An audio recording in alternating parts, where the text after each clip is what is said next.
My name is Mona, and I'm 18 years old. While some might label me as an introvert, I don't mind that description. It simply reflects who I am. Large gatherings and noisy environments have never been my forte, and I often find it puzzling when people express surprise at my preference for the company of my dogs over that of humans. To me, it's entirely logical. Dogs offer unconditional love without judgment, embracing me for my quiet nature and unique quirks, which is something I deeply value. I reside with my parents in a quaint little house on the outskirts of town. It's a humble two-story dwelling, not extravagant by any means, but it's home. The walls are painted a soft faded yellow, and the wooden floors creak with every step, adding to the character of this old house that has seen better days. My parents purchased it when they first tied the knot, and it holds a tapestry of memories, both joyful and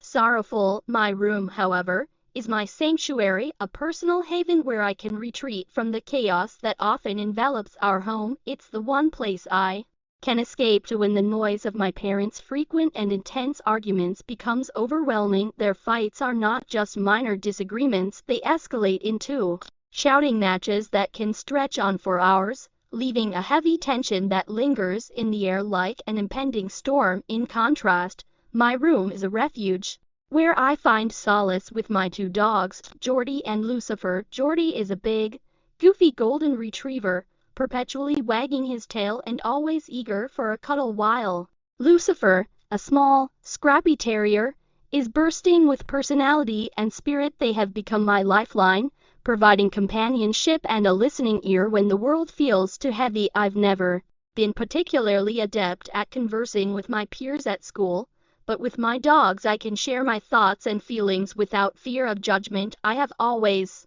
found solace in the serene atmosphere of the library, a stark contrast to the chaotic energy of the cafeteria. My circle of friends is small, and even they often struggle to grasp the depths of my thoughts and feelings. There exists a unique kind of solitude that accompanies being an introvert, and I sometimes ponder whether this is a phase I will eventually outgrow. Yet truthfully, I have grown comfortable in my own company with my dogs, Jordy and Lucifer. I rarely experience true loneliness, however. This past summer was an unexpected departure from my usual routine. The weather was idyllic, with the sun shining brightly, but the tension at home was palpable. My parents were once again embroiled in conflict, though I couldn't pinpoint the cause of their latest disagreement. As was typical, my father retreated to the garage to brood, while my mother sought refuge in her room, leaving me to navigate the day with only the companionship of my dogs. This was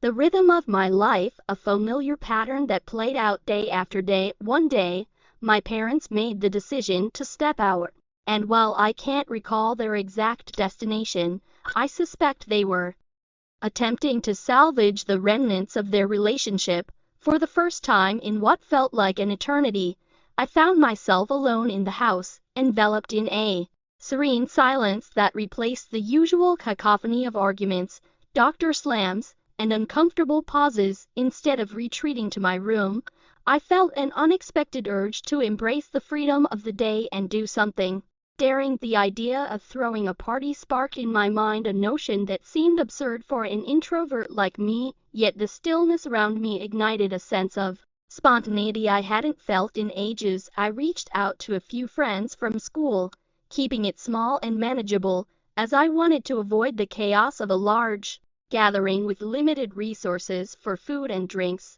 I focused on creating a lively atmosphere with music and some colorful lights. My dogs joyfully darted around, relishing the company, and as the evening unfolded I gradually began to feel the energy of the gathering. It wasn't exactly my usual scene, but I was determined to enjoy myself and embrace this rare moment of connection. I had never been the center of attention at social gatherings, and the overwhelming confidence radiating from those around me left me feeling uncertain about how to act. As I attempted to ease into the atmosphere, a sense of claustrophobia began to creep in, making me acutely aware of my discomfort.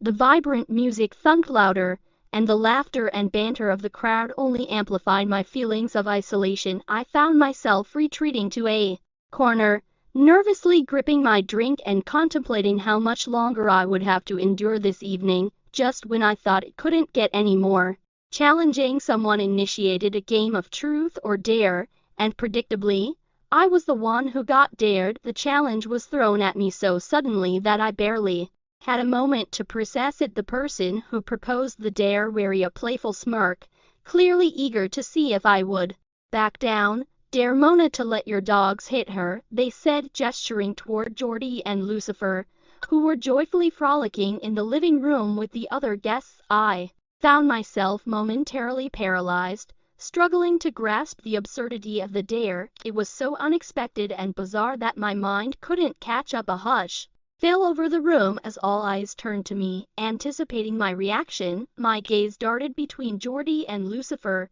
who remained blissfully ignorant of the tension surrounding me. They were just dogs, pure, loving and innocent, unaware of the strange predicament I faced. The thought of involving them in such a ridiculous dare felt fundamentally wrong. It struck me as an intrusion on the bond we shared. Jordy and Lucifer were not mere props for entertainment or participants in a twisted game. They were my companions, my solace, and the idea of subjecting them to this odd challenge felt like a betrayal of the trust and affection we had built together.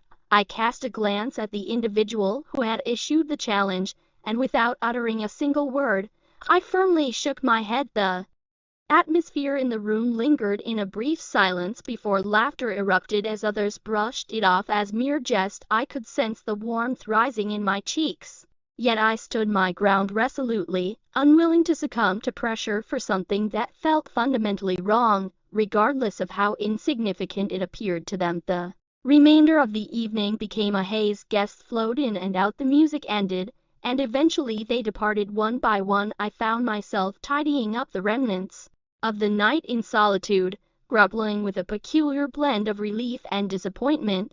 The gathering had not unfolded as I had envisioned. It fell short of the expectations I had harbored. When the house was filled with anticipation, I went back to my room where Jordy and Lucifer were waiting for me. I closed the door behind me and collapsed on the bed, letting out a deep, deep sigh. The dogs jumped up beside me, settling down on either side, their warm bodies pressing against mine.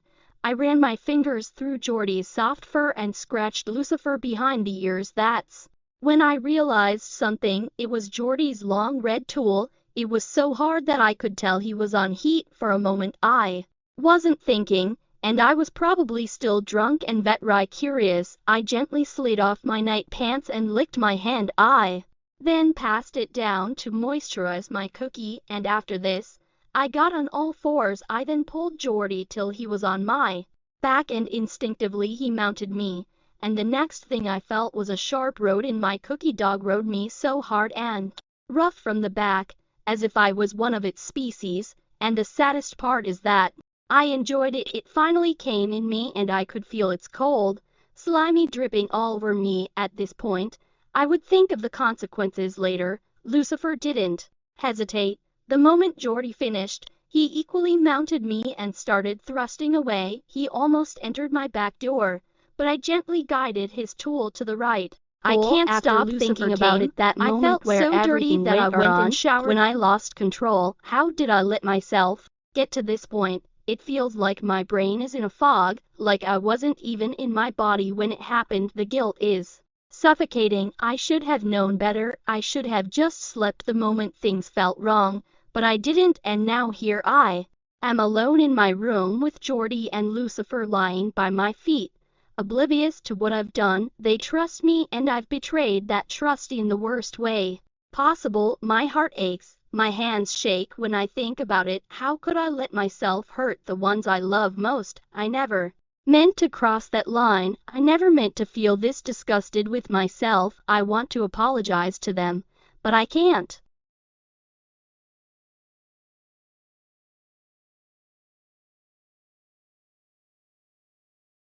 How do I make things right when I've done something so unforgivable? I can't erase it, no matter how badly I wish I Could the shame eat at me? And I don't know how to move forward from here. How could I ever look at myself the same again? Thanks for joining us on this epic adventure. If you enjoyed this story and want to see more tales, don't forget to hit that like button and subscribe to our channel. We have more exciting stories coming your way also. Drop a comment below. We love hearing your thoughts. Until next time, stay curious and keep exploring.